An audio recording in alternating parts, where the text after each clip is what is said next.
All right, we're in. Are you ready? Wait. Whoa. All right. Whoa. We're in? We're in. What a perfect day to wear shorts so you can see up my ample. Wow. Excuse me? Whatever. Whatever it is, it's ample. How are you doing, man? Good, man. This is a beautiful new studio that you got here. Yes. We took a little accidental hiatus because Dylan had to move. Real life shit. Yeah, real life shit. Yep. But now we're sitting in a dedicated room studio that is separate just for the office type things. You could call it an office. You could call it an office. Yeah, which you didn't have before. So that's pretty sick, dude. And then there's like a beautiful rose bush with blooming, pardon me, I can't speak, but blooming beautiful roses outside. I got a nice view. Beautiful podcat. Crowley the cat is sleeping in the sunbathing right next to us here. So I got a steaming cup of hot coffee. Just setting the scene for our people here. Totally.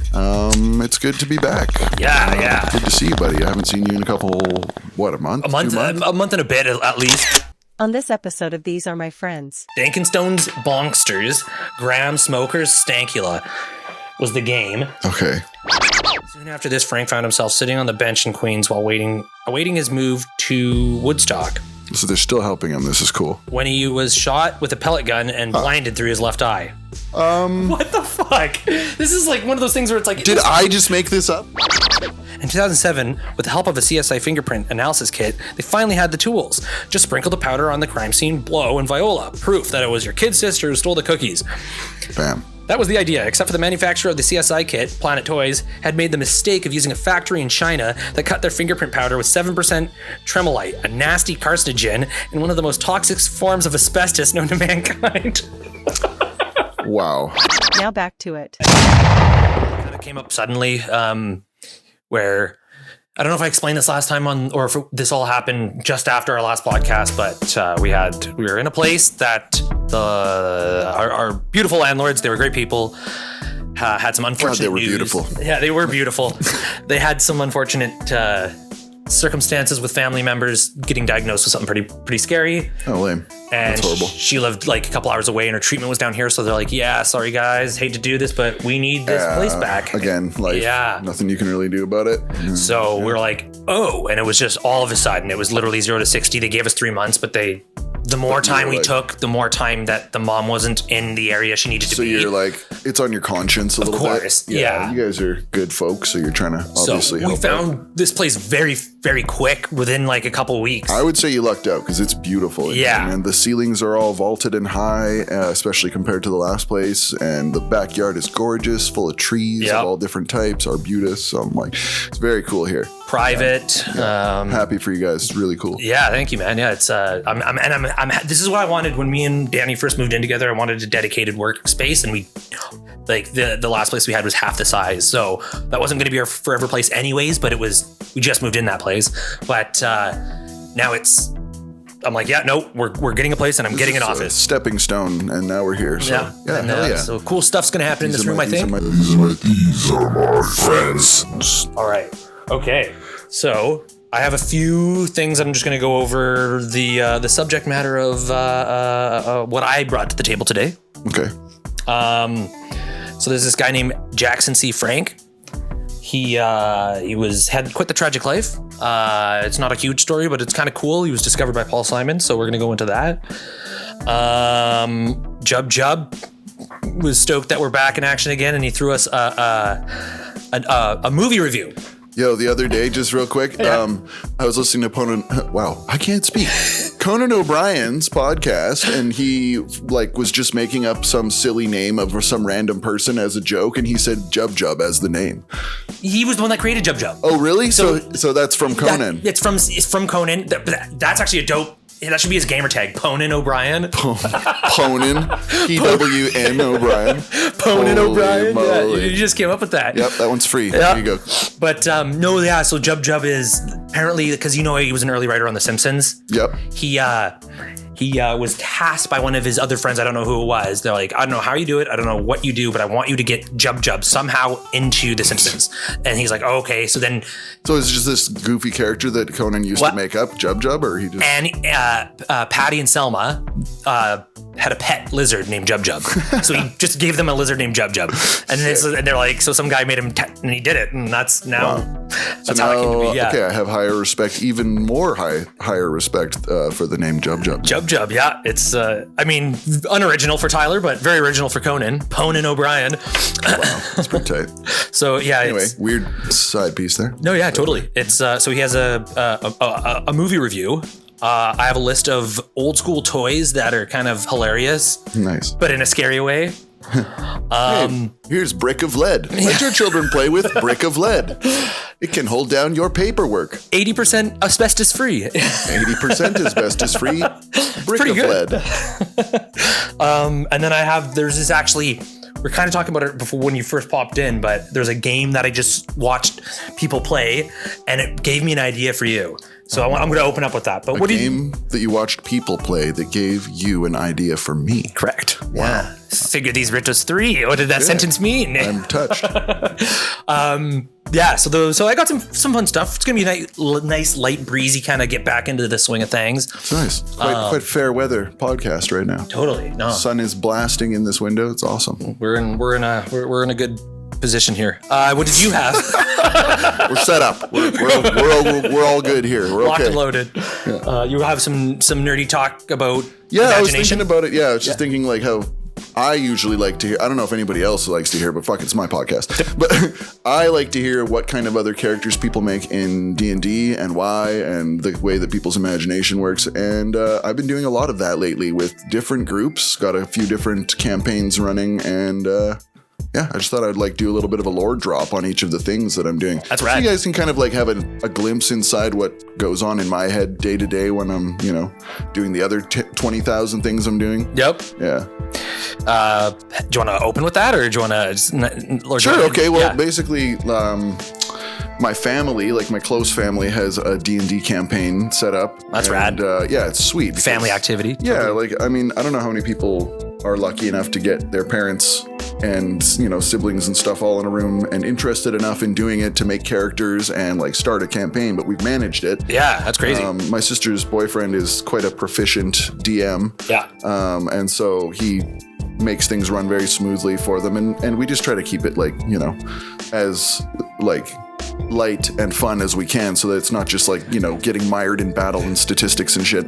Nope, just you're so dead. that, all dead. Yeah, it's more just like, okay, we're adults pretending here, mom and dad. What do you want your character to do? There's no wrong answers here. Right. Like, what do you do? So it's been fun, like getting them to like sort of develop into ask them questions. What would you do? What would your character do here? Do they have prior experience with the D&D? No, they've never done it before. None, yeah. So this is like brand new, and just trying to make it simple enough for a brand new person to get excited about it and have fun. Totally. So that's one campaign that's been really fun.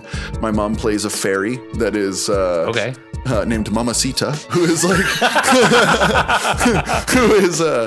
like a healer druid lady. So her idea, she said that when she heals people, she in real life, my mom likes to knit and crochet and stuff, and so she said my character knits a blanket that wraps around the character when they need to be healed, and it's like a magic blanket that heals them. I was like, oh my god, opposite of a pox blanket. Yeah. Oh wow.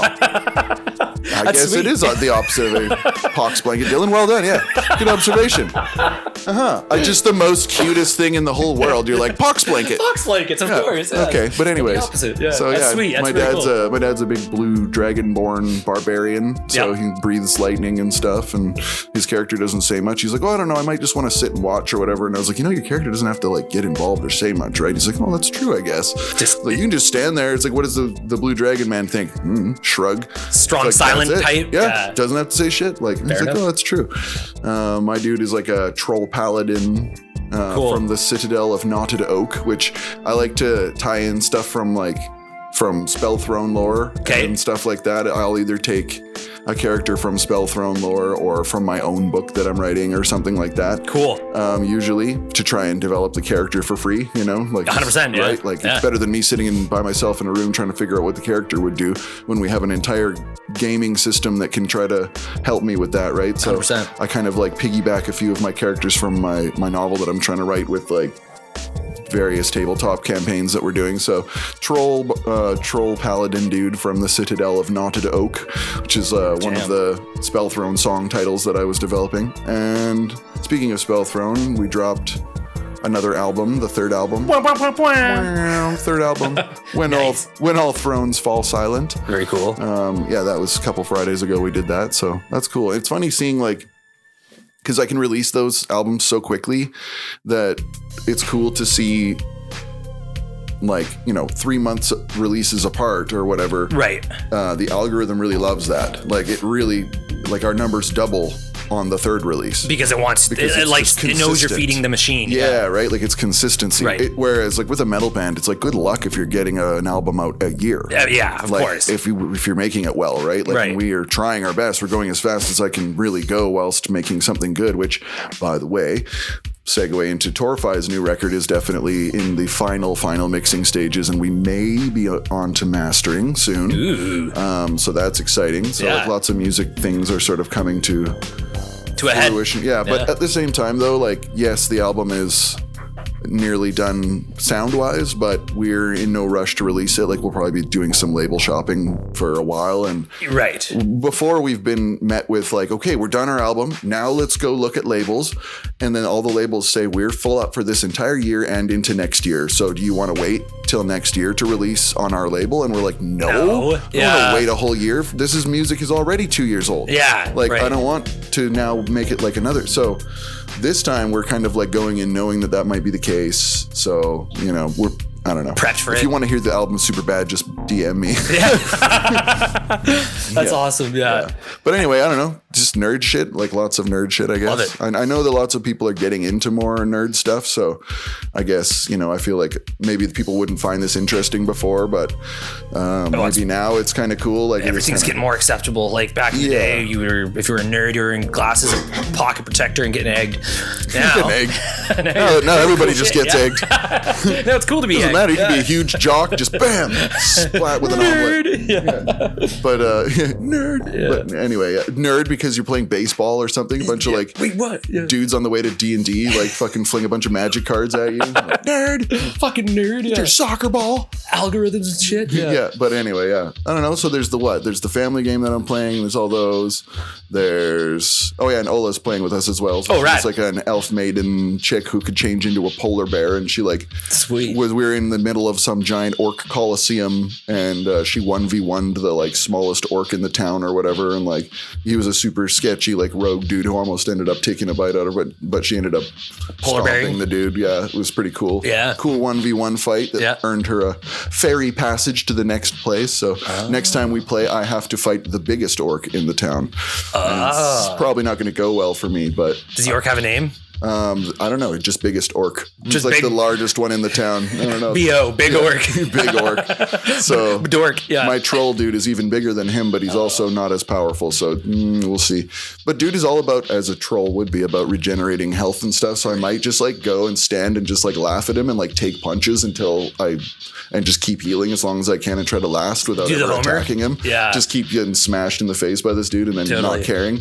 But we'll see. Anyway, that's the type of shit that I've been doing with that. Sweet. Also into a Star Wars campaign. I won't go too deep with that, but what do you mean a Star Wars campaign? Well, it's set in the Star Wars universe. So there's a tabletop Star Wars campaign like system. Version, of D&D. It's like D&D, but it's all made for this Star Wars setting. I thought you were going out with like a paper towel roll to the park and hitting people. Not yet. No, that's on Tuesdays. No. Okay. I've given up band practice on Tuesdays to go LARP alone with my paper towel cosplay outfit. Oh man! What you guys? I told you, nerd. You told me this was a safe place, Dylan. LARP alone. Yeah. Wow, LARP alone. That's awesome. Holy shit. Okay. Well, that's rad. Anyway, Star Wars campaign. I don't know. There's a whole bunch of shit. That's the kind of shit I've been up to lately. Playing video games. So being creative. In between creating. Yeah, just trying to have a nice time. Very typical. In a good way though. Like it's good to hear. Typical of what I do anyway. Yeah, totally.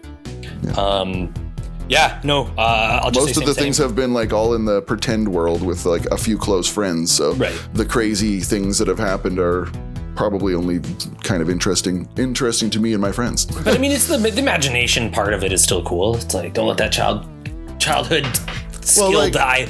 I don't know. It is literally just like sitting with your friends and pretending, because like there would be like, yes, D&D and shit is like fun tactically, I guess, like to do battling and stuff and whatever. And as a game, it's fun to fight monsters. But really what's cool is like everybody developing their character, right? The role-playing part is what actually is fun if you sell it, you know, doing voices and not knowing what's happening. Yeah. If you can do voices, like it just makes it so much more fun for everybody. And I like to do voices a lot. So like there's like, pretty much just... I was in a campaign for a year and I was a rabbit and there's some people that made voices and it made it a lot more immersive. For sure. Yeah, but... I played for like a year and a bit, or maybe almost 2 years with these lads, and I was playing in an undead campaign as like a skeletal minotaur who was like named Kaz. He can flip around. He's super like dexterous, had like blade chains and stuff, and like really badass dude. But he didn't speak because I was like afraid at the beginning to join this like group because these guys had been playing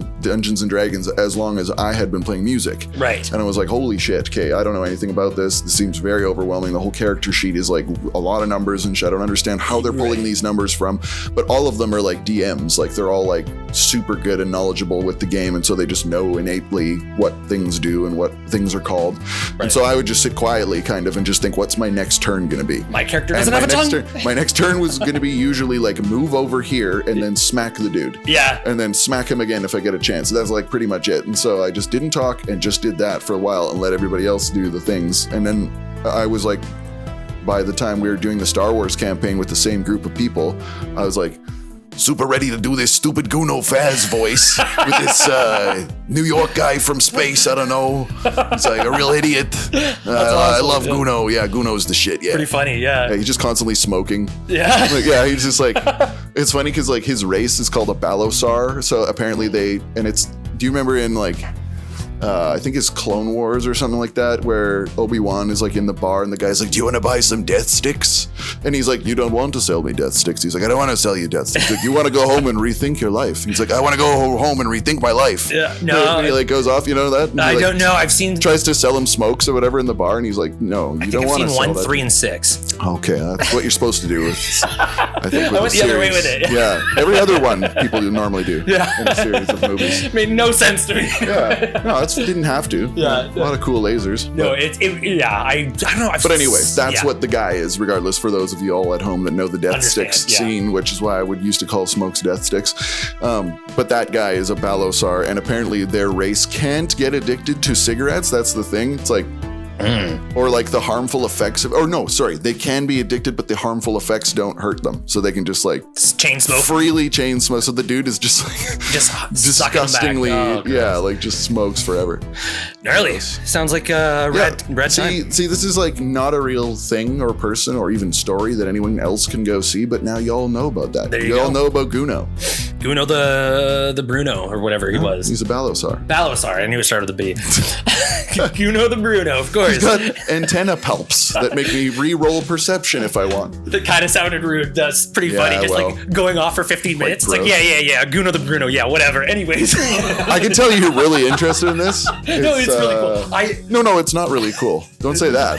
It's not. It's cool enough. Yeah. It's cool enough what you're saying. Yeah. No, I was into D&D and I remember playing it, but it's a lot of commitment. So I had to, with everything else, I had to bow out. But the thing about it for me is it's like the one thing that I do. Of course, you see me trying to tie it into the things that I do, but like it's like the only thing I do that doesn't have some sort of result at the end that I require, like some sort of product that is finished at the end. Relatively stress-free. Everything else that I do requires me to finish something or do something or release something or have it done, like music or art or whatever. But it's like I'm literally just having fun only with my friends. Right. That's it. It's not really for anything. Yeah, it's not a task. Yeah, that's what I like about it. It's like training me to just like relax and have fun, right? Right. Anyway. Cool. Okay, well, thank you for listening to my nerd rant. Goes into the next thing I want to talk about. So, Game Grumps, we were just watching a little bit of them. They're cool. They were playing this game that just today was called Dankenstoned's Bongsters. Dankenstoned's Bongsters, Graham Smoker's Stankula was the game. Okay. And it was... Is there weed involved, perhaps? Yeah. Okay. So it was like just it was Warning, really, like, trigger warning if marijuana triggers you. Yeah. It was like a really kind of like half-ass game. It wasn't bad, but it was like a Doom. No kind of way, it game. was a half-ass game. A boomer shooter called Stankula, whatever. Dankenstoned. But it was a really cool idea because it was just these 4 metal heads. So that's where I was saying it tied into you. And they like made this game that was like funny enough and cool enough. You're just shooting vampires into it, like almost Doom style in a bar. You could be each one of the band members, and then had like a little video of the actual tight. dude like going into the area, and then you would be him like as a video game character. Wow. And then all the music in the background was clearly from their own band. They had like some like So the band had a video game made for their... And I'm like, yo, that's pretty good marketing. Like, sure. Like the whole time they were talking about, yo, this music's actually not bad. Like where you can get the album and this, that, and the other thing. God. So it's a giant video game commercial for their album. That's so sick. But it's like, yeah, it's like one of those Great things where work, it's like, fellas. Okay, like, and it was like, See, if you can get a friend who like will make you a game, and even, it doesn't have to be great. It just has to go out there to a lot of people. They don't even have to like the game. It's just like, oh, this music is cool. You're just a shotgun shooting these random vampires, and you're smoking weed to slow time, and so you can shoot more. And yeah, it was. And then the music in the background was really. It was a short game too, and then you see all the lads at the end at the bar. And yeah, it's pretty funny. But anyways, I think Torify needs a video game. A video game. It'd be so sick. Yeah, oh my God. The 4 of you guys as like the characters, and you can be each one. If anybody is listening and knows somebody who likes to make video games, please get a hold of me. I have so many different ideas for different reasons, but this one would be fun. That would be, and just have your music in the background, or even spell from whatever, you know, all the like, different well, it's easy enough to make for me to make music, but like just the Torify video game where you pick your like character or whatever, choose your weapon, just like Ben and Adam with the axe, you know, swinging the axe guitars or whatever, and you have like nunchucks, drumstick nunchucks or something. Holy shit! Simon's got like the like seismic low end like attack with the bass. Anyways, it was a really cool idea. I wonder if it's been done before, but that's a pretty brilliant marketing tactic. I mean, everything's kind of been done before, but like so have posters and ads and stuff. Like fucking everything's boring. Yeah. Might as well make it somehow cool. Yeah. And just keep all it really is about getting your band's name in people's heads, right? Like, and I think they were have to like it. Stoned Cold Killers was their name. Little cheesy, but hey, whatever. Hey man, they like the weed. They made a weed band. They made a weed band. Weed game. Yeah. So anyways, anybody out there hit Dan up here and see if you can come up with a Torify game. It'd be pretty neat. It'd be pretty sick. Yeah. It's going to be $78,000, and we'll talk. What about a Torify board game? Well, that's only $23,000. Okay. Oh my God. All right, now we're talking. We will get back to you. Awesome. Okay. Cool. So where are we at with timing? Let's do JUB-JUB's movie review. JUB-JUB is the JUB-JUB guy with a JUB-JUB style. It's JUB-JUB's movie review. So apparently it's a new movie that just came out. He just saw it in theaters. So it's like, I don't know, a new movie in theaters. People are still doing that. Oh yeah. Theater movie. Yeah. It's a sci-fi adventure. Project Hail Mary. Have you heard of it? Oh yeah, I've heard of it. Is he gonna give us spoilers on this new cool movie we're supposed to see? I'm supposed to see that. 94%. Supposed to be good. He talks about like the synopsis, which I think will be like just the general. We want to do an ad for this movie right now. Yeah, what the hell, Tyler? You got to get the deal first, and then we do the sponsorship. Yeah, not the other way around. Tyler Jub. What are you doing? Damn it. I mean JUB-JUB. Fuck. I don't think so. It's pretty short. He's just kind of saying his little. So the ending really pissed me off when this guy died. Yeah. That's Ryan Gosling. I've heard that. Yeah. His science teacher Ryland Grace wakes up on a spaceship with no recollection of who he is or how he got there. And his memory slowly. Okay, so it's one of those memory movies. I hadn't even heard of it until Tyler mentioned it. JUB-JUB. Sorry. Okay, so Ben said it was really good. He gave it a 4 out of 5. So, being his only rating, that's a pretty high. It's the first time we've had a rating now, so yeah. Cool. I don't know if he's a hard rater or easy rater, but it's a refreshing change of pace for cinema releases. Although not entirely an original concept, it had enough of its own ideas to keep it interesting. Like when Coke put vanilla in its beverages. Not new, but damn, it's good. Okay, yeah, that's another sponsor that we didn't okay. Was it not new? No, he's just saying like the concept for the movie was not new. But when Coke put vanilla in it, wasn't that new? That's been around forever. You know, but when they first did it. Oh, I guess Who the hell did it first? Yeah, true.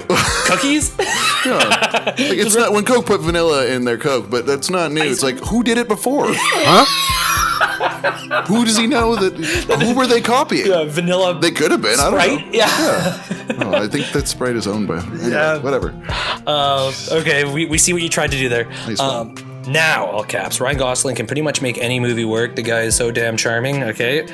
As he leads in this character. There's like 6 pages on Ryan Gosling after that. Just skim over that part. Okay, yeah, moving down.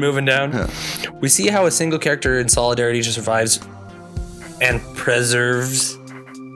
In solidarity survives and preserves? Does that make sense? Preserves, yeah.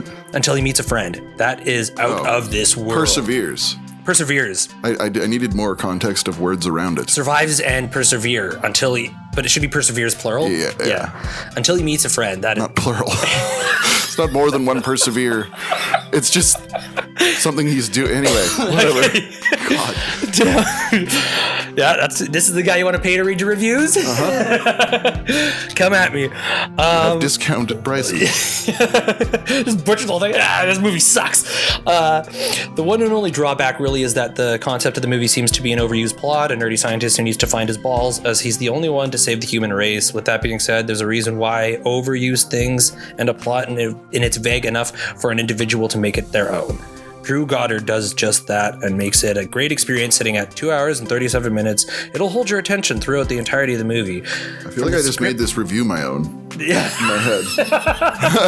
I just interpreted what I felt like out of it and made it my own. So it's actually a lot better now. There you go. From the script to the visuals, I specifically remember at the end thinking, has it been 2.5 hours already? Highly recommend, with the chef kiss emoji. So basically, he said Ryan Gosling is handsome, and it's overused plot, but it was good. I think he said sexy. He did say sexy. Yes. Yeah, quoted. Yeah. I mean, you're just trying to paraphrase and say Yeah, it was. That's fine. Well, anyway, okay. Well, thank you, Jub Tyler, in brackets Jub. Yep, Jub Tyler Jub. JTJ. Cool. I guess it's a movie. I don't know. I guess it's a movie. That's my review. It was a movie. I guess it was a movie. Yeah, that's it. I suppose. 3 out of 5. Okay. Well, thank you. I'm not a huge sci-fi guy. I don't know. Oh, no? No. I don't know that this is really, I mean, I guess it is sci-fi, but I doubt that, it doesn't seem like the theme of the movie really revolves around sci-fi. I think there's more going on there. Extraterrestrial-esque. I don't, yeah. But what I'm saying is I think that like this maybe could have taken place in other settings too. It's just more about him and what he's going through. I haven't seen the movie, but I don't feel like this is a crazy sci-fi movie. Like Alien, this is a space movie perhaps, but maybe not like science fiction. I don't know. We'll see. But no, sounds. Maybe he's fighting fucking aliens with lasers. I don't know. Yeah, it's Star Wars. It doesn't sound like that to me. So. He's LARPing alone in the middle of a field. LARPing alone. With a cardboard tube. The cardboard tube on his shoulder like a bazooka. Yeah. Okay, cool. Well, I guess that's a movie. That's what I'm going to keep saying. Yeah. There you go. Ryan Gosling, you're welcome. Maybe we'll watch the movie and then we'll say a thing about it next time. That was the biggest piece of shit I've ever seen. Yeah. Yeah, it kind of looks cool. Whatever. Yeah, it looks pretty sci-fi. I was mad at JUB-JUB the whole time. Yeah. Wasted $60 fucking watching this piece of shit. Because I only buy 3 tickets at once because I don't want people sitting next to me. You don't do that? Yeah. It's expensive, but I usually just do that on planes. Yeah. So I can lay down across the armrests. Yeah. Just fully laid out. My mother is sick. Can she have this seat? Sorry. My surfboard has to go across these so I can lay on it and nap during the flight. My bunions are killing me. Wow. Okay, I think that's going to be into our first sponsor. What is our first sponsor? A brick of lead. Thank you, brick of lead. Okay, yeah. I appreciate being able to play with you and put you in my mouth all as a child and stuff, and brick of lead. 80% asbestos, so 20% less asbestos, I guess, than the last version. Brick of lead. Brick of lick it. You could lick it. Are you back from the water slides? What? Yeah, from licking the brick. Wow, dude. Licking the brick. Careful, the phone. It's right here, under your phone.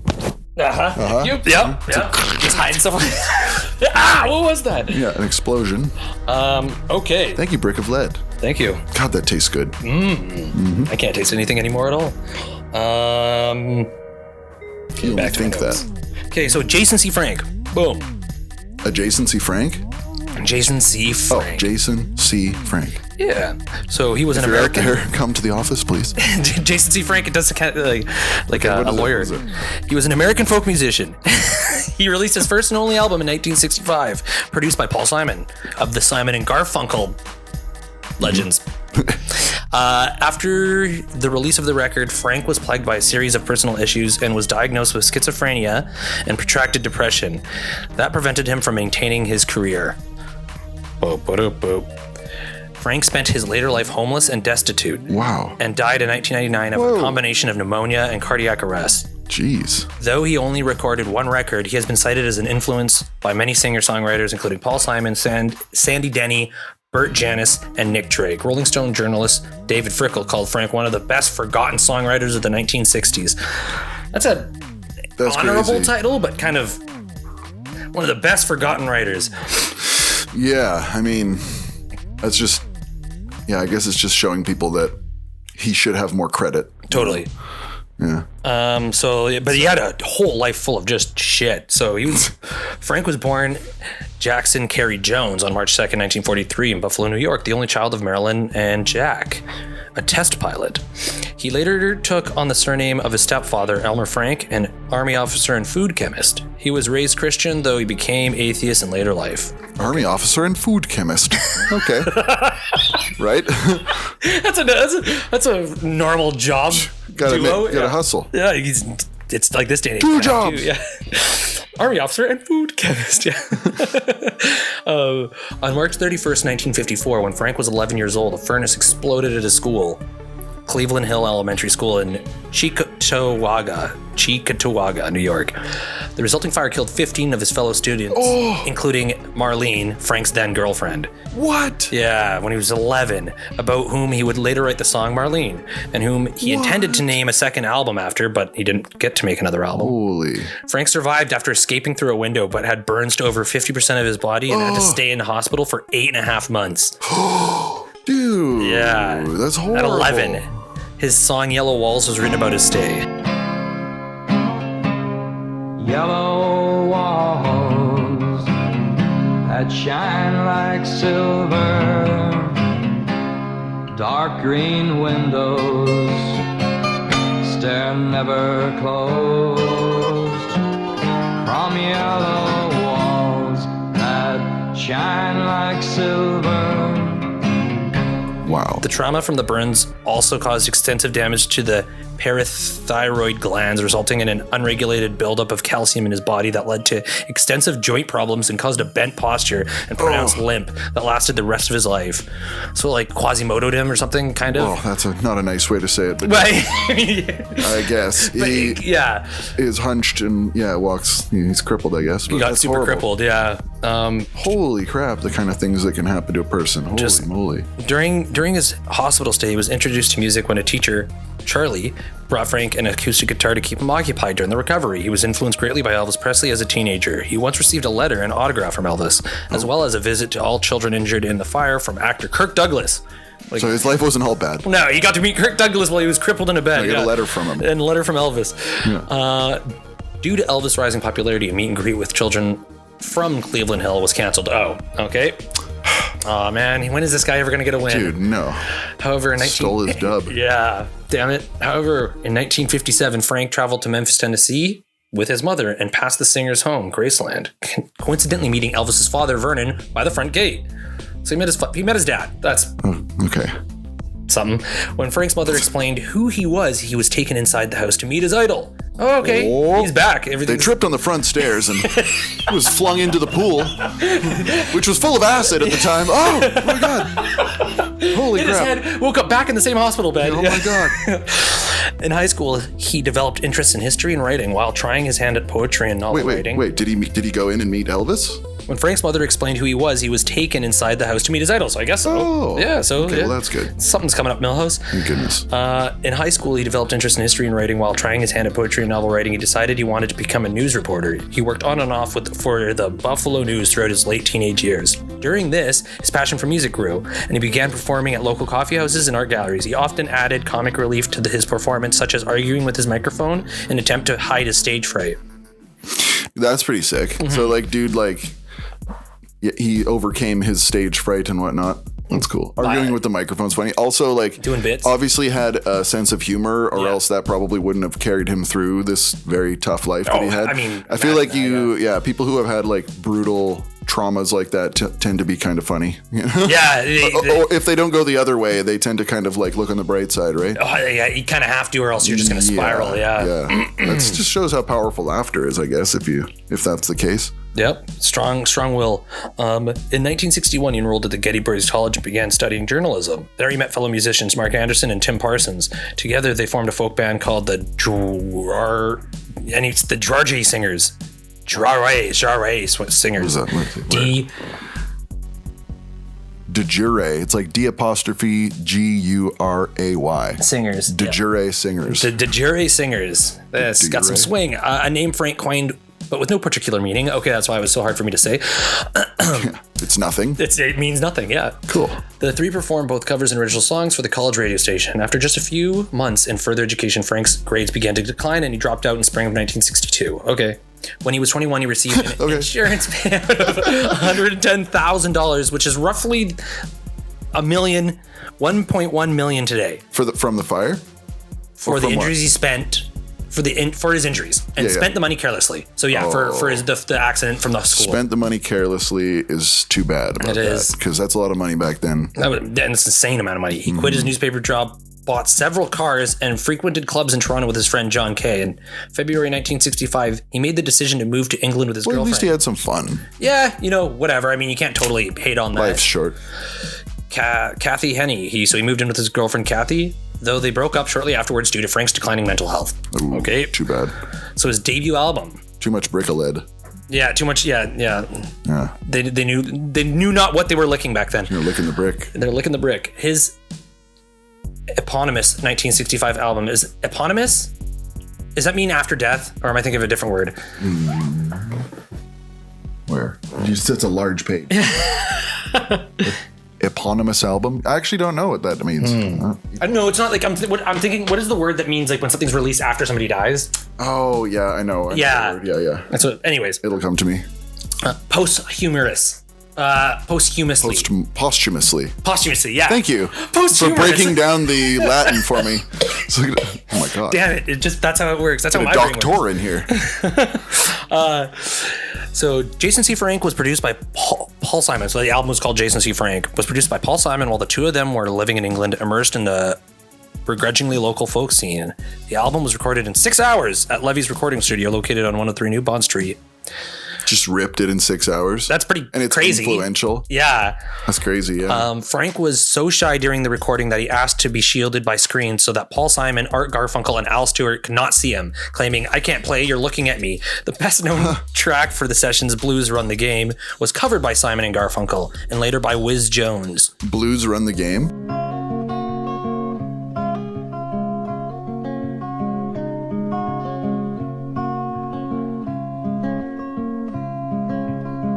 Catch a boat to England, baby, maybe to Spain. Wherever I have gone, wherever I've been and gone, wherever I have gone, the blues are all the same.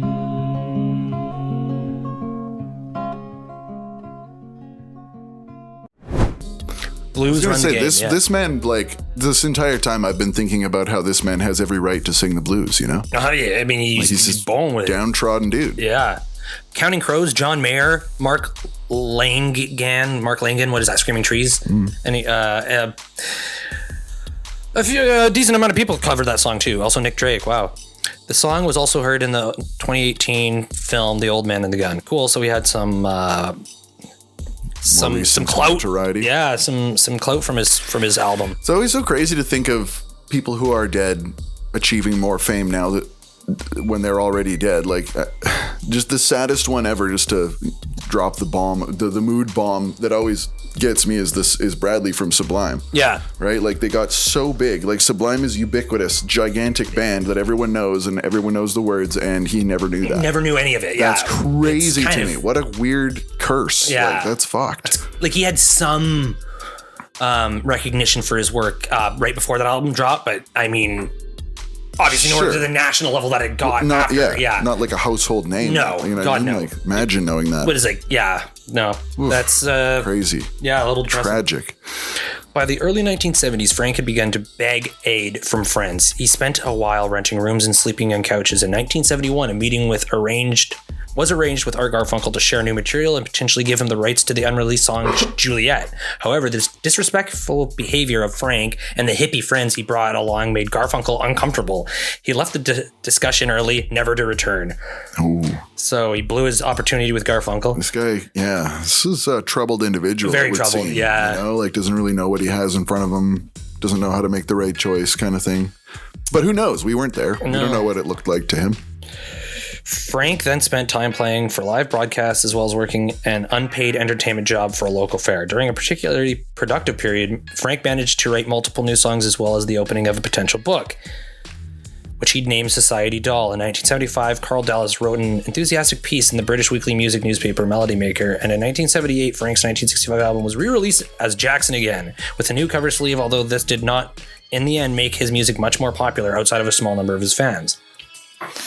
So it's interesting how certain artists really influence other artists. Yeah. But never actually land with the fans, really, you know? Like there's so many people we probably just never hear about who influenced all of the biggest rock stars we know, who they look Within up to, their realm, like this, yeah. right? They're like, no, this guy was a god of music and you guys just don't see it yet, or never saw it or whatever, or just never had the marketing or never had quite the hit song or whatever it was, but like overall they were amazing, you know? Yeah. I wonder how many people are like that.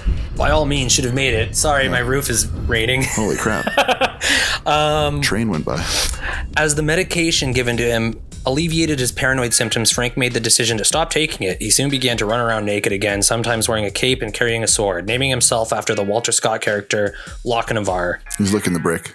Yeah, he's licking the brick. Dude's fucking licking the lead. He also began smoking marijuana. Oh, that explains it. Yeah, totally. I do this sort of shit all the time. When I'm high on weed. Yeah, when you're LARP alone. You're just running around with the cape. What do you think I'm doing? What do you think the paper towel roll's for? So I don't get arrested. That's right. Oh, man. Once again, he ended up in a psychiatric hospital. Frank, so this is the end of his life. Frank lived with his parents in Elma, New York for a few years in the early 1980s. People in the neighborhood were wary of him due to his odd behavior, such as walking aimlessly on the 55-mile-per-hour country roads and sitting in ditches for hours to pick at grass. Oh, poor guy, man. Holy shit. Just existing. Just 100%. That's just there. Make it through.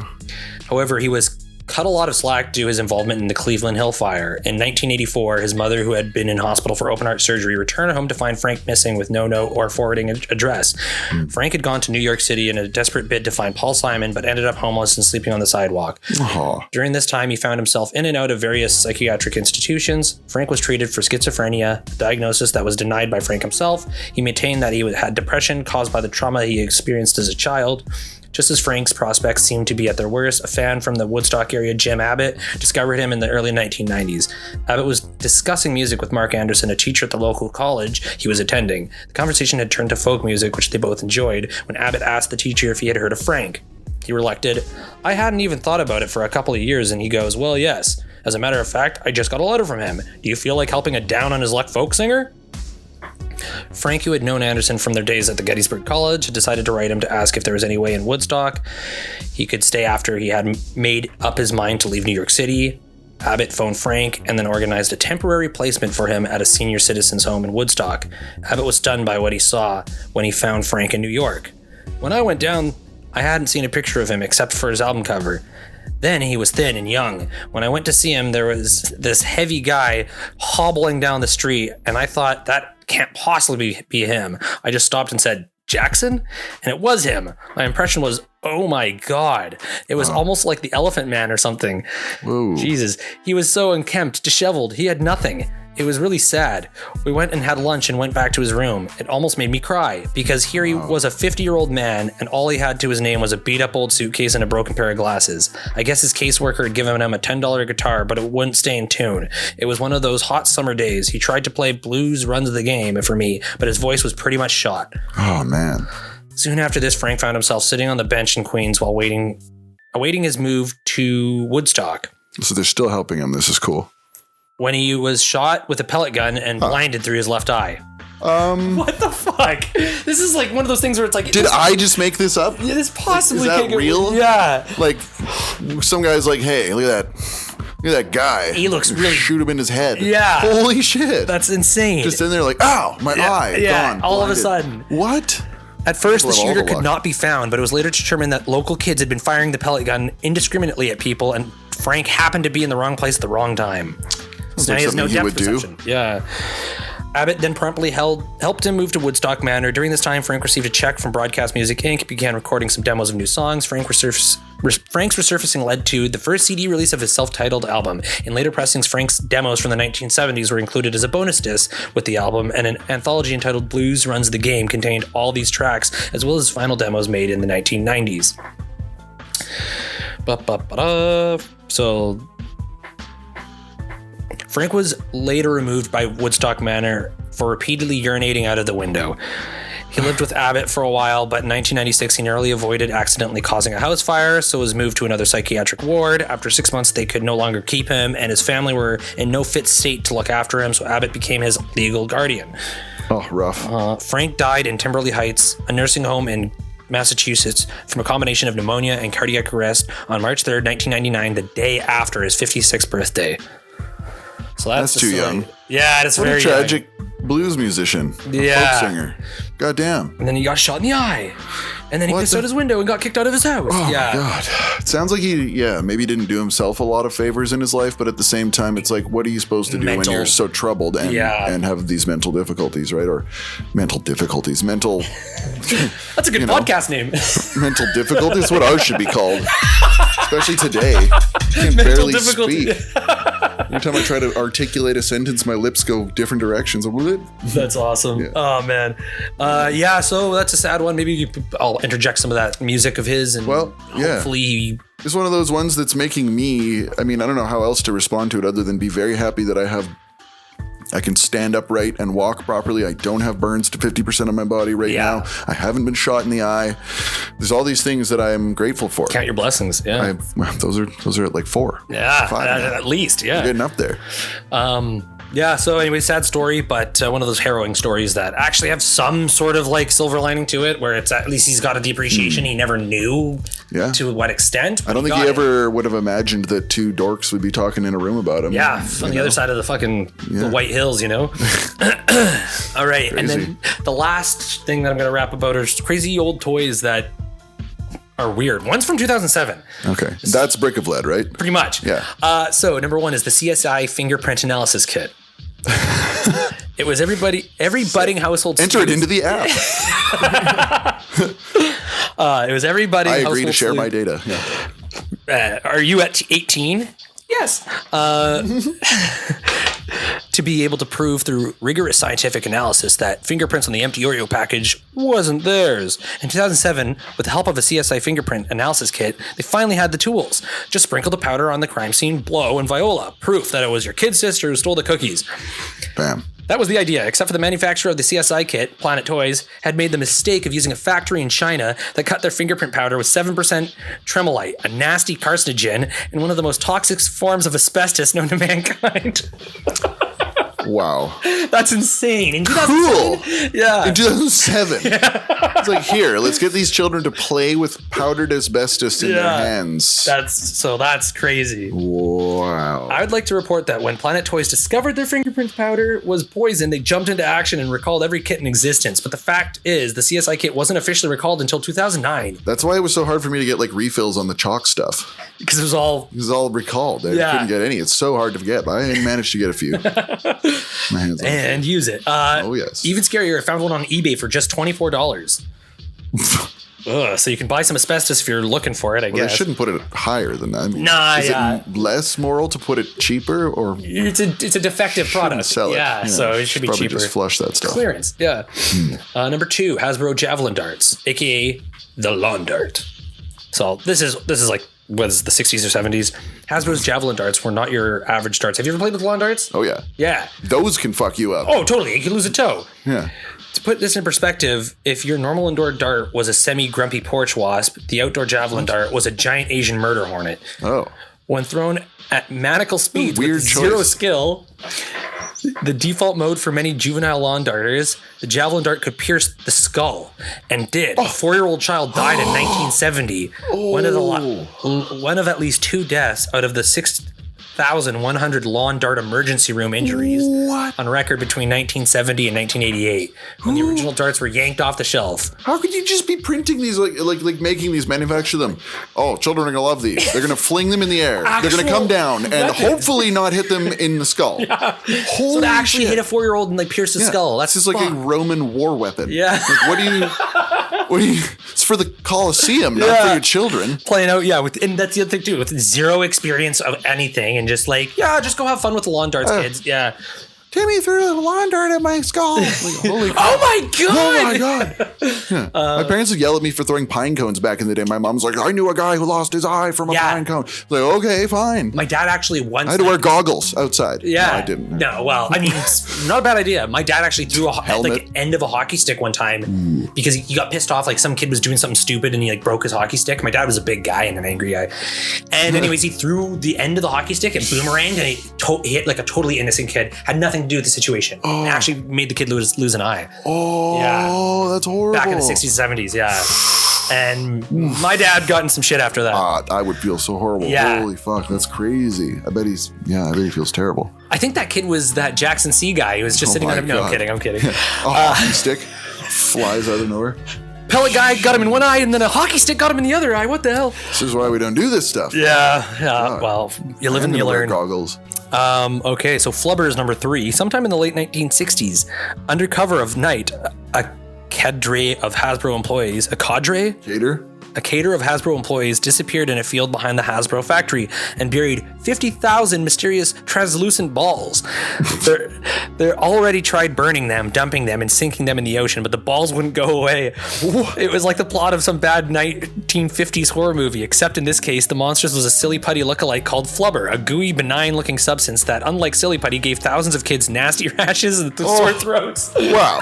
It's not the sentient dancing Flubber. It's the sore throats and rashes Flubber. The Flubber story should end there, but it doesn't. After Hasbro buried its backstock of Flubber, it paved the field over and turned it into a parking lot. Wow. 35 years later, reports of a zombie silly putty rising through the cracks in the asphalt on a hot summer day suggest that Flubber is still around. You can't kill me. The Flubber golem, the Flubber elemental is rising with a fucking. That's hilarious. You try to park on the parking lot, you're like boom, boom, up onto this like platform with it's rising up by this purple goo. Oh man! Holy shit! That reminds me of the what are those video games? The ET video games. They're buried out. Yeah, totally. Yeah. That's sick. The ET video game golem rising out of the parking lot cracking. But no, it was this actual like substance coming out of the earth. I would be like, if I was like a new employee at Hasbro and I had no idea, they like didn't say anything about it, I'd be like, what the fuck is coming out of the ground? Is this shit? Yeah.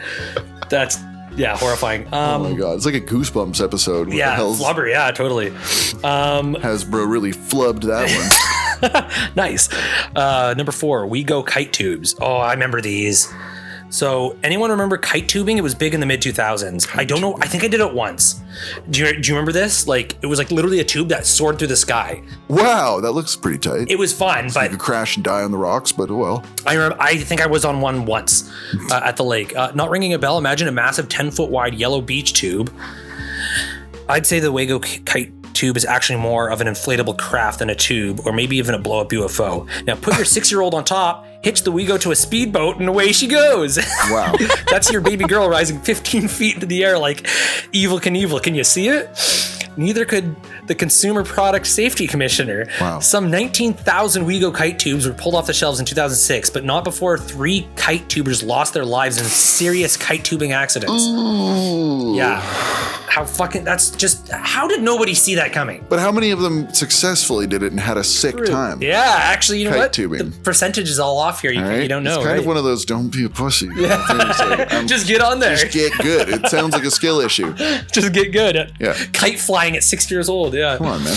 Put it in the Olympics. That's right. See some serious kite tubing. I think I was on one and it was actually kind of a unreal experience, but I was either a kite tube or it was a tube that got airborne. You were never the same actor. Makes sense. Or a tube that got airborne. Yeah, it was You're just ripping so fast that your tube is like, oh, like picking up. Holy fuck. I can't remember, but I do remember those things existing. Slow down. Number 5 is clackers.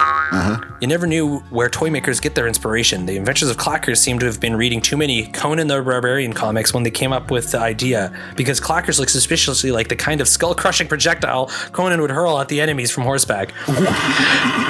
There's actually a word for the weapon I'm thinking of. It's called a... Ebola? Yeah. Yeah. It's called Ebola. Ebola. It's called Ebola. They're called bolas. It's two balls that you fling on a string and it trips you up. Yeah. Like bolas, when you see clackers, it's not hard to imagine the damage they could do to a human skull when clacked at supersonic speeds, the only speed at which kids clacked for some reason, which is why the CPSC stepped in the 1970s, the golden age of clackers, to enforce some safety tweaks. That's what they call it.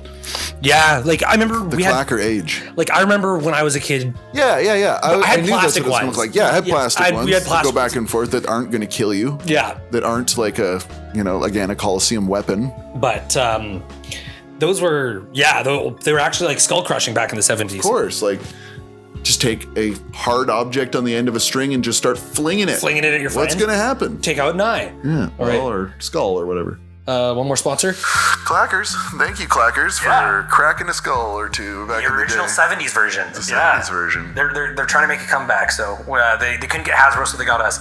Clackers. Thank you, Kite Tubes. Thank you, Kite Tubes, and for the breakneck experience, Kite Tubes. Kite Tubes, and, get good. Condolences to the families. And big shout out to the family. Kite Tubes. Yeah. Why does it say that here? Oh, well. Okay, well, we did our job. Okay, number 6 is water beads. Wow. I kind of remember these. I think it was a little past me. Like I was a little too old. Oh. You can find these shiny spherical blobs everywhere. Walmart, Target, Amazon, you name it. Manufactured outside the continental US by companies like Orbeez. Yeah, Orbeez. I think it makes up like 7% of the garbage island floating. Probably, yeah. It's just plastic shit. Yeah, just balls. fling in the water. Yeah. Somebody hated the planet. Super beads and Big Mo's magic water beads, aka Big Mo's jelly pearls. It was Big Mo. That's who hated fucking Big Mo hates the planet. world. Yeah. God damn. That's very- Monsanto, actually. Big Monsanto? Big Mo is Monsanto. Anyway. They're variously marketed as vase fillers and sensory exploration toys for children as young as 36 months. Okay, that sounds Nope, it's fine. Yeah. Yep, moving on. Who wants to debate the logic of giving your 3-year-old a vase filler to explore his motor skills with? Not me. So here are the facts. Water beads expand when they absorb water, sometimes to 200 times their original size. What? And children love swallowing them and sticking them in their my ears. God. We know this because one poor child swallowed a bead that grew in his intestine to the size of a racquetball. Oh, fuck. Another girl gobbled 100 beads and spent the night in an emergency room voiding all 100 of them. Oh, my Now God. the size of marbles. No. I bit my tongue when I said that. Well, Jesus. it's a fraction of the pain. Are they toxic? Probably not, but they are home decor masquerading as a learning toy that can land your child in the ER. Oh, that's horrible. Okay, this looks old. The Gilbert Atomic Energy Lab. What could go wrong? If you Little Geiger counters. I'm gonna be alarm clock. I'm gonna be a scientist. Yeah. If you look really hard at the fine print on the Gilbert Atomic Energy Lab above, you'll see that it comes with a junior Geiger counter, 3 illustrated books with names like Prospecting from Uranium and How Dagwood Splits the Atom. Did you say uranium? Yeah, I did. Okay, sure, yeah. And a sampling of radioactive ores. Clearly. What do you not want to give to kids? Okay? Is there a line anywhere that you maybe don't want to hand to children? Is it radioactive ores? If you want them to grow up and be like making 6 figures, you gotta start them off young. Yeah, It's true. Superpowers don't just fucking happen by that's themselves. right. Clearly equipping a children's science toy with uranium-238, which the minds behind the Atomic Energy Lab seem to have done, is a mind-bending benchmark in the annals. Jesus Christ. Oh, God.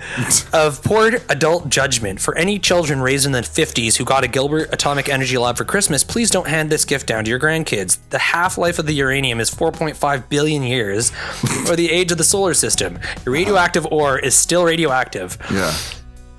God darn Yeah, it. if the Geiger counter makes noise, oh, look at that, it's working. Hooray. Cool. Yeah. Uh-oh. Great. Oh, number 8 is the Easy Bake Oven, but the 2007 reboot specifically. Uh-oh. The evil geniuses at Hasbro make yet another appearance on our list with the 2007 redesign of their classic Easy Bake Oven. It's made of flubber that they harvested from under the parking lot. Wait, what do we got to do with all this? Yeah, we got to make ovens out of Easy it. Bake. Yeah. Creepy crawlers. If you're not up on your Easy Bake lore, 2007 was the year Hasbro had to ditch their beloved 100-watt incandescent bulbs due to the new federal regulations. Without the classic bulb, some stuff under the hood had to get switched around in order to get the Easy Bake baking again. The next part of the story gets technical. Uranium. Yeah, you're right, of course.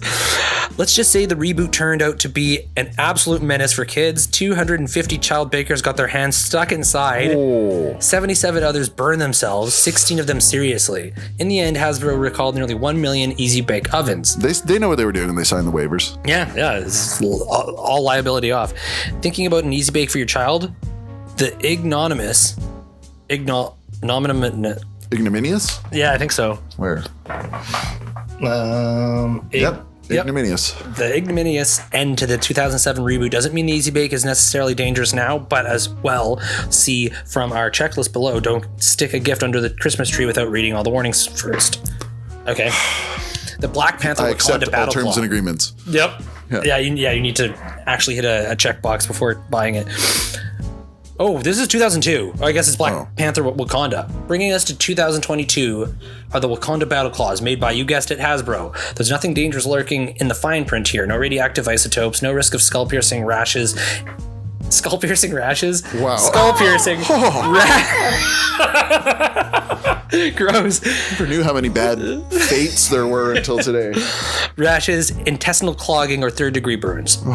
The World Against Toys Causing Harm, Watch, added the battle claws to its list of 2022 Christmas horrors simply because, well, would you want your 5-year-old running around swatting people? That's it. It's just because they're like plastic claws that like kids can hit stuff with. Yeah. It's a great idea. I can't believe like Sock'em Boppers isn't on there.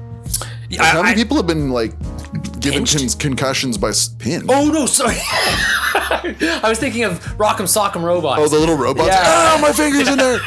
No, Well, don't put it in the way of his fist. there's another list that had the Sock'em Boppers on it. Yeah, like I feel like Sock'em Boppers is a crazy one. It's like, all right, well, how can we get our kids to wail on each other as hard as they can, but not quote unquote get hurt? We'll just put like plastic balloons on their hands, no problem. That's never gonna deflate slowly, and then they just punch themselves in the face. It's just a bopper. Yeah. It's just a bopper. Yeah, you Just a sock 'em. And like the thing too is like, how is that like? I don't see any future. Like I never had him as a kid because my dad knew that me and my brother would just instantly turn into fighting. Yes. Like, how do you not see a situation where the kids are just not going to hit one Until kid they're a little mad. too hard, Yeah. and it's going to hurt his nose, they're or gonna be something, mad. and then it's just going to turn into a spaz. Or then knock them flying backwards into a wall or whatever. It's like it's not like the whole room is padded and like your face is padded and all this shit. It's just 2 fists are padded. How do you foresee? Go to town. Yeah, how do you not foresee that happening? I mean, I guess that like the logic is that like a lot of siblings just battle like that without the fucking things on. So like, I mean, you might as well stick the Sock'em Boppers in the way, but like airbags. But just put them in football, put them in hockey, get the aggression out that way. put them in martial arts, you know. Yeah, and let them train it. Yeah, I know back in the day, like my grandma used to make my uncles and my dad wear Sock'em Boppers. No, actual boxing gloves. Ah, yes. So if they ever got into a big fight, they're like, go to the attic, boxing gloves, fight it out. I'll be honest. My grandma had a pair of old boxing gloves when we were kids, and we would each wear one. And we would just like, I'd go on my knees and just like have one on only, and like the other like 3 cousins would try to beat me up like with it, and I would just be like pushing them away with it and like letting them punch it and stuff. That's awesome. I was just way bigger, but yeah. But I haven't beat up an 8-year-old since I was 12. Yeah. Oh, you had it coming. That's awesome. But yeah, no, Sock'em Boppers was on there. I'm trying to think of any other crazy toys. I mean, creepy crawlers had to be bad. Like you can't just be breathing that shit in. Yeah. Well, like I remember that distinct smell of a creepy crawler, you know? It was on the other list that I saw had a couple different ones, but they weren't as good as the list that I ultimately chose, and I don't want to go too on, but it was the molten like plastic that was the really bad part of the shit. Yeah, it's of like course. really hot plastic. Just melting this fucking plastic, releasing whatever the hell smells like that. And just it smells weird. Yeah, be sure to do this by an open window, kids. Yeah. Huffing this fucking plastic crawlers, plastic shit in the metal tray, which definitely burned the shit out of my hand once or twice. Oh, 100%. It's hot enough to cook it. And you know what's funny? It just reminded me, like a core memory just unlocked from when I was a child. My side table lamp was like a metal lamp, one of those like, you know, just aiming lamps. Yeah, right, yeah. And it got so hot on the metal that it would, like, I took a creepy crawler once and like put it on there and it just fucking melted on there so bad. Jesus. I remember touching it with my hand and being like fucking burning my hand. Being like, this lamp is like recall crazy hot. So like I'm just thinking about it right now. Like this fucking metal red lamp that I had was like such a fire hazard. It's just smoking there. Holy shit. Like wow. Insanity. Yeah, anyway, a lot of them. Good thing we're all you know, survived all this shit, licking the brick and everything. Evolution, man. It's getting better. No, evolution means we all die and those who don't die get to go on. I guess, yeah. We're kind of devolving by putting things like, you know, glasses and stuff. Yeah. I think, I don't know. I'm trying to It's lateral evolution via technology, we'll put it that way. Crazy, like wooden toys that, I don't know, would entice you to use your head. I remember when I was like an infant, I used my head, you know, like the old wooden toys. Like you put the square in the square. Yeah, and then I was putting, I think, a circle in the triangle. And you managed to make it fit. You just hit it hard enough. I fucking busted my chin open because I used my head. I was like a year old. Yeah. Oh. I wasn't going with the hammer, so I used my head, and then I went instantly into the emergency room. I think I cut my chin open. Yeah. Well, yeah. You've never used your head since. I retired it that day. I've never used my head since. Well, that's safer that way. All right, man. Well, I don't know. That's good for now. I mean, I'm pretty good. I said something funny yesterday that I just wanted to mention. You write it down? I did, but it's kind of whack. But so context, we did groceries in our new place. We have a massive amount of stairs to get down to get to our front door. In the new place. I know. I did leg day yesterday, and my fucking legs just about gave out trying to get down to your door. Trying to everywhere, every step. Navigate the steps. You're going to have to carry me out of here, by the way. Yeah, it's fine. I can do it. So anyway, so what we do is because we have to park on the street, so we drive the car up, drop all the groceries off at the top, and then we make the trips back and forth. Mm-hmm. So I was like, as every guy does, doing like multiple bags at once. Exactly, bags all at the once, groceries at once, running back and forth up and down the stairs. And then my girlfriend finally gets back from parking the car, and there's like a jug of orange juice and a pizza left. And then as she's coming down the stairs, she's like, "Here, you carry this." And I said, well, "That's why you're so muscular, though." I know, it's what I got to do as the boyfriend. But jacked. I said, "I ran my ass back and forth, taking huge loads." Yeah, baby. Yeah. No way you just set the whole story for this. Jesus Christ. Michael Scott moment. I didn't even mean it. Yeah, holy crap. Because I was like, are you seriously giving me those two little items? I just ran my ass back and forth taking huge loads. Yep. No, I heard you. And I was like, whoa. Yep. Well, pretty fucking good. That's good. That's good. On that note. Is there anything you want to wrap up with, or is that pretty good? That's pretty good. I don't know. I dropped enough of my nerd lore. Oh yeah, the other night. Yeah. No, that's enough. I started a new campaign that we're only going to meet up every like couple months or whatever with a different homie of mine who's been looking forward to it. So yeah, maybe I'll talk about that next time. Have you started it yet?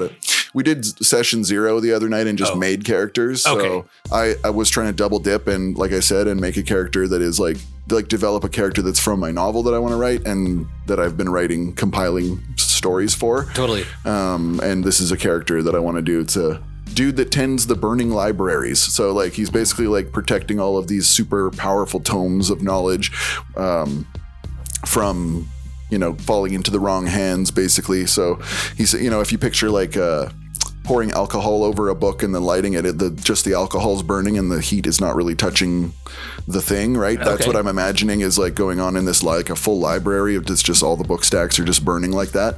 And he's like, oh no, the heat doesn't touch the pages at all. It just keeps all like the dust and the mold and any thieving fingers away from it. And he just tends these burning libraries or whatever. So I'm trying to figure out his backstory as like when he was younger and stuff, like compiling all of these tomes. And basically he's just taking these like texts of power, whether they're evil or good or whatever, he's just like removing them from the grand equation. He's just like, nope, this is too powerful, like taking it for myself and putting it in my like burning library to just keep it away from someone falling into the wrong hands or whatever. So like I'm just trying to develop that. Yeah. Maybe when he was 11 years old at his elementary school, a hot water tank exploded and set half the school on fire. That's when he decided to become a fire genasi. Actually, he's an ash genasi. It's like somewhere between. Is that like a Jew? I don't think so. Ashkenazi Jew? Isn't that a thing? No, I don't think so. I think I might have to read up on that a little bit before I comment. I think there's something there, but I think I'm mixing up words. Surely no one Jewish. listening knows what you're talking about, but that's okay. Anyways, Ashwagandha. that's something I take it at night. Yeah, for sleeping and stuff like that, for health. Rock and roll. Okay, well, maybe we'll hear more about this campaign next time on... I don't think I'll ever talk about it again. That's it. Yeah. I tried it, didn't like it. Never again, yeah. You didn't respond well, so yeah. Throw it all in the fire. So if you guys want to send stories, we'll talk about. I'll talk about your characters too. If you want to tell me about your character, yeah, send us anything. Honestly, if you want to, not anything. Please don't send us anything. Just send us stuff that's okay to send. Yeah, true. Actually, you know what? Yeah, that's a big matzo ball hanging out there. Wow. Send us nice stuff. Yeah, you know, Dylan, you're running back and forth, taking huge loads. Lick in the brick. Lick in the brick.